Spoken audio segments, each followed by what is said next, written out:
that minister in music as well. Before you depart tonight, I just would like to point your thoughts towards one of the 7 last words of Christ. Earlier in your program, you would have noticed these words that Jesus said when He said, "Father, forgive them, for they know not what they do." And before you head out tonight and you go into an Easter weekend, I want to remind you of the forgiveness of the cross. For the last 50 minutes, you've heard the last words of Christ set to music.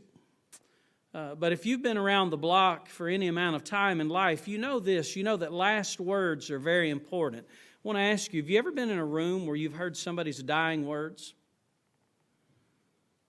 Probably one of the most touching instances for me that was actually told to me about a man's dying words was my uncle. Growing up, my uncle held a special place in my heart. When I was 15 years old, my dad passed away. And the night that my dad passed away, I still remember my uncle coming and swooping up my mom and myself and taking us to his house, treating me like one of his own and making sure that we were taken care of. Oftentimes, he would remember me at birthdays. As a matter of fact, the first ball glove that I ever received, I got it from my uncle. And his given name was Louis, but because he was a junior and also because he was short, they called him Pee-wee. And so it's okay to laugh. He would have laughed for sure.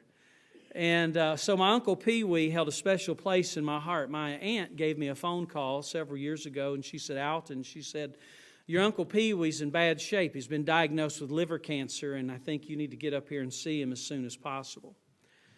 And so I made the trip.